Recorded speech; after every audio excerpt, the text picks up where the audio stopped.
Reflexive pronoun, दूसरा एम्फैटिक।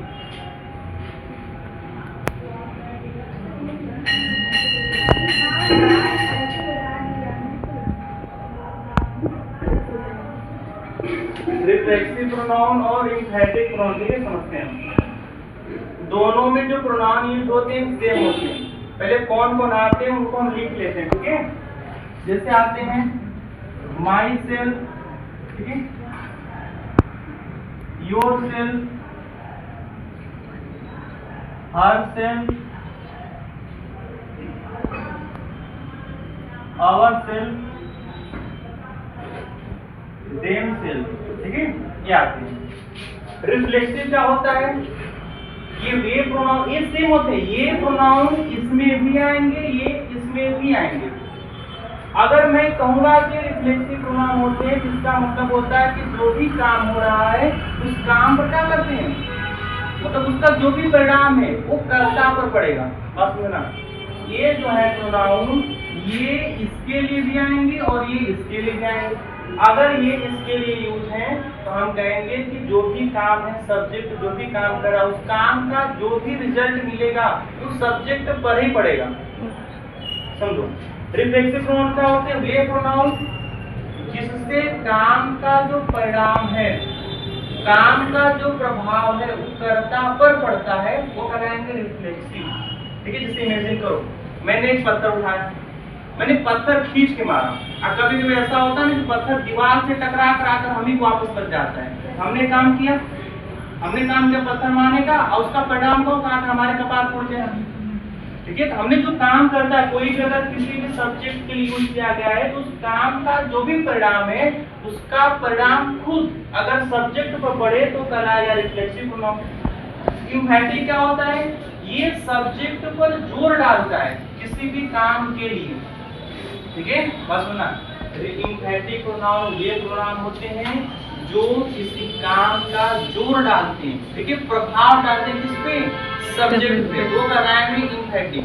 मतलब ये जो प्रोनाउन होते हैं यही इसमें भी आएंगे और यही इसमें भी आएंगे, लेकिन जब इसको हम रिफ्लेक्सिव की तरह यूज करेंगे तो इसका मतलब ये होगा कि जो भी काम सेंटेंस में दिया गया उस काम का प्रभाव सब्जेक्ट पे पड़ा है।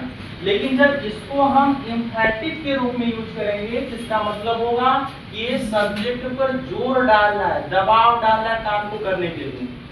अगर ये अच्छा कैसे पहचानेंगे कि सेंटेंस में एम्फैटिक है कि रिफ्लेक्सिव है, अगर वर्ब के बाद ये आए, ये माई सेल्फ, योर सेल्फ, किसके बाद, वर्ब के बाद आए तो कहलाता है रिफ्लेक्सिव।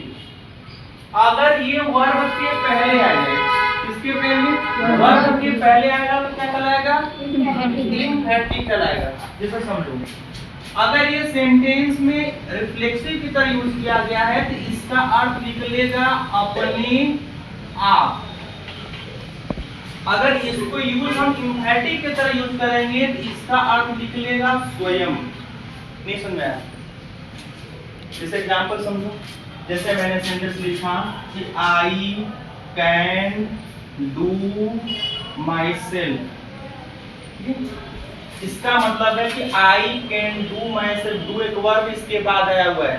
मैं I can do my self, इसका मतलब है मैंने लिख रहा हूं कोई काम है उसके लिए, मैं यह काम अपने आप कर सकता हूं।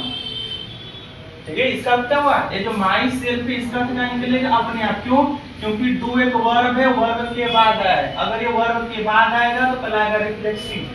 मतलब जो भी काम है काम सब्जेक्ट खुद कर लेगा, है ना, मतलब काम का जो भी परिणाम होगा सब्जेक्ट को पड़ेगा, मतलब वो काम खुद करेगा। लेकिन अगर मैं सेंटेंस लिखूं I myself can do it, इसका मतलब हुआ कि आई माई सेल्फ, मैं खुद, मैं स्वयं यह काम कर सकता हूँ। मतलब मुझे इस काम को करने के लिए किसी और की जरूरत नहीं। जैसे अगर कोई काम करना है ना, तो जाना तो बोलते हैं ना कि तुम जाओ किसी और को ले लो, हम जोर डालते हैं बात करें, मुझे किसी की जरूरत नहीं है, मैं काम खुद कर सकता हूँ, है ना। तो हमें जोर देना, जोर देने का मतलब बात में, जब हम जोर देने का सेंस में मैं जो बात करना चाहता हूँ बात में जोर है, ताकत है। हो सकता है करने वाला व्यक्ति पतला भी हो सकता है ना। तो मैं क्या कर सकता हूँ कि I myself can do it. इसका मतलब है जो भी काम है मैं उस पर बात दे रहा हूँ, जो बात है वो बात पर जोर देना चाहता हूँ। जो भी काम है मैं सिर्फ कर सकता हूँ, मैं अकेले इसके लिए काफी हूँ, मुझे और किसी की जरूरत नहीं। क्या कहूँगा मैं, आई माई सेल्फ, मैं खुद ही, मैं स्वयं ही क्या कर सकता हूँ, काम को कर सकता हूँ। ये देखो वर्ब के पहले आया हुआ है तो कहलाएगा इंफिनिटिव, ठीक है। अब यही चीज अगर वर्ब के बाद आएगा तो क्या कहलाएगा, रिफ्लेक्सिव। समझ में आया? ठीक समझ पर अगर समझ में, लेकिन इसके हेडिंग में लगाया रिफ्लेक्सिव प्रोनाउन।